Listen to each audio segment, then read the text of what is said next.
آپ صلی اللہ علیہ وسلم فرماتے اذا ہم احدکم بالامر، جب تم میں سے کوئی کسی کام کا ارادہ کرے، فلیرکع رکعتین من غیر الفریضہ، تو وہ فرض کے علاوہ 2 رکعتیں ادا کرے، ثم لیقل، پھر وہ کہے یعنی یہ دعا پڑھے، اللہم انی استخیرک بعلمک وقدرتک، یہ پوری دعا اس کے بعد بتائی گئی۔ جو اہم چیزیں میں آپ تک پہنچانا چاہتا ہوں وہ یہ کہ استخارہ کے بارے میں جو غلط فہمیاں ہمارے سماج اور معاشرے میں، پہلی غلط فہمی یہ کہ استخارہ کئی چیزوں میں سے کسی ایک کو چننے کے لیے کیا جاتا ہے، یہ غلط فہمی ہے۔ کئی چیزوں میں سے کسی ایک چیز کو چننے کے لیے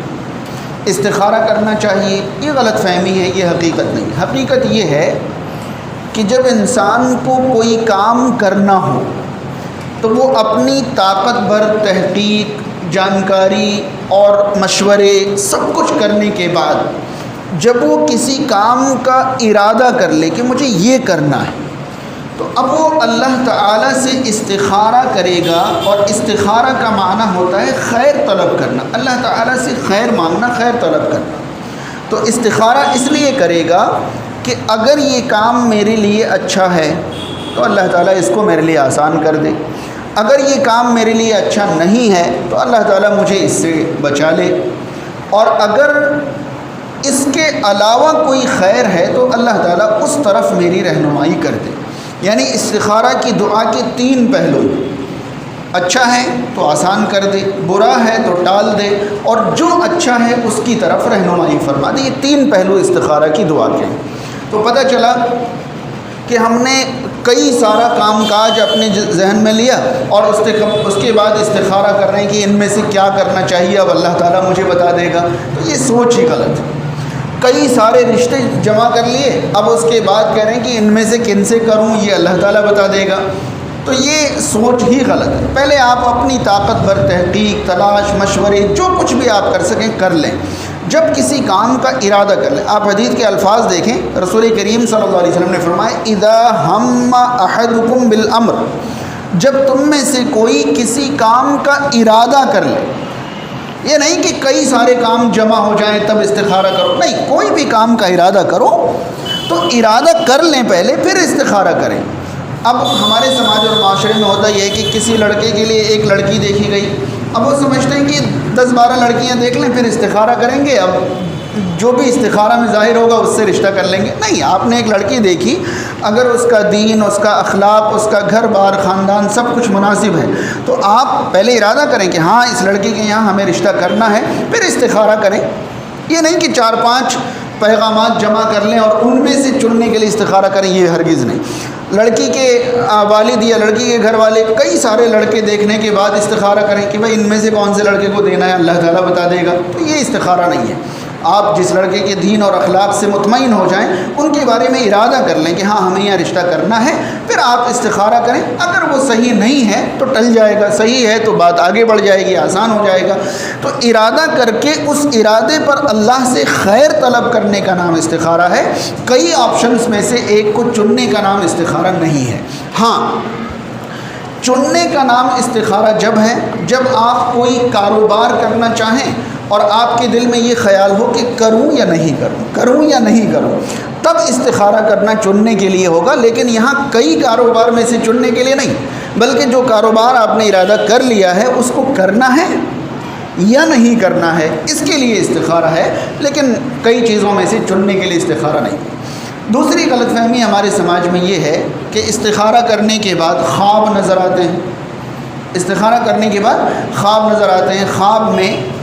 لال اور ہرے رنگ نظر آتے ہیں یا جھنڈے دکھائی دیتے ہیں، ان میں سے کوئی بات شریعت سے ثابت نہیں ہے۔ استخارہ کا مطلب اللہ تعالیٰ سے خیر طلب کرنا ہے۔ جب ہم اللہ رب العالمین سے خیر طلب کریں گے تو وہ چیز ہمارے لیے بہتر ہے تو آسان ہوتی چلی جائے گی، اور بہتر نہیں ہے تو رکاوٹیں پیدا ہونا شروع ہوں گی۔ خواب نظر آئے ایسی کوئی بات شریعت میں نہیں ہے، لال ہرے رنگ نظر آئیں ایسی کوئی بات شریعت میں نہیں ہے۔ البتہ اللہ تعالیٰ خواب دکھا دے تو یہ اللہ کی مرضی ہے، لیکن خواب کا استخارہ سے کوئی تعلق نہیں ہے اور کوئی خواب کی امید نہ کرے۔ تیسری غلط فہمی ہمارے سماج اور معاشرے میں استخارہ کے بارے میں یہ ہے کہ کسی اور کے لیے استخارہ کر لینا، کہ میں اپنی بہن کے لیے استخارہ کر لوں، میں اپنے بھائی کے لیے کر لوں،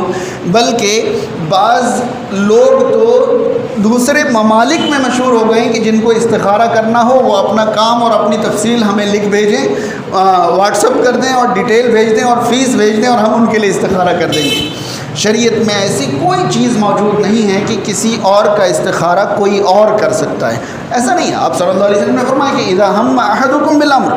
جب تم میں سے کوئی کسی کام کا ارادہ کرے تب وہ استخارہ کرے، جو بھی کام کا ارادہ کرے وہ استخارہ کرے، کسی اور کے لیے کسی اور کا استخارہ شریعت سے ثابت نہیں ہے، کوئی کسی اور کا استخارہ نہیں کر سکتا۔ چوتھی چیز جو بڑی غلط فہمی ہمارے سماج میں ہے کہ رات کو سونے سے پہلے استخارہ کرنا ہے، اس کے بعد کسی سے بولنا نہیں ہے اور سو جانا ہے، جبکہ شریعت میں ایسی کوئی بات موجود نہیں ہے۔ استخارہ کسی بھی وقت کیا جا سکتا ہے، استخارہ کسی بھی وقت کیا جا سکتا ہے، اور استخارہ کے بعد کسی سے بات چیت نہیں کرنی، کسی سے نہیں بولنا، ایسی کوئی بات بھی شریعت میں ثابت نہیں ہے۔ آخری بات غلط فہمی سے متعلق یہ کہ استخارہ 7 دن مسلسل کرنا چاہیے، شریعت میں ایسی بھی کوئی پابندی موجود نہیں ہے۔ شریعت میں صرف یہ ہے کہ استخارہ کرے، ہاں ایک سے زیادہ مرتبہ اگر طاق عدد میں کوئی 3 مرتبہ 5 مرتبہ 7 مرتبہ کر لے تو یہ اس کی مرضی ہے۔ ایک تو یہ کہ ایک سے زیادہ بار استخارہ ہو گیا، دوسرا یہ کہ اللہ تعالیٰ کو بے جوڑ عدد پسند ہے، 3 5 7 کر لے تو یہ ان کی مرضی ہے، لیکن شریعت میں کہیں یہ نہیں کہا گیا کہ استخارہ جو کرے گا اسے 5 بار ہی کرنا ہے یا 3 بار ہی کرنا ہے یا 7 بار ہی کرنا ہے، ایسی کوئی بات شریعت میں بتائی نہیں گئی ہے۔ اب استخارہ کا آسان اور شرعی طریقہ کیا ہے، وہ پورا طریقہ اس حدیث کے اندر موجود ہے، اس حدیث کو سمجھیں۔ رسول کریم صلی اللہ علیہ وسلم نے فرمایا اذا ہم احدکم بالامر، جب تم میں سے کسی کو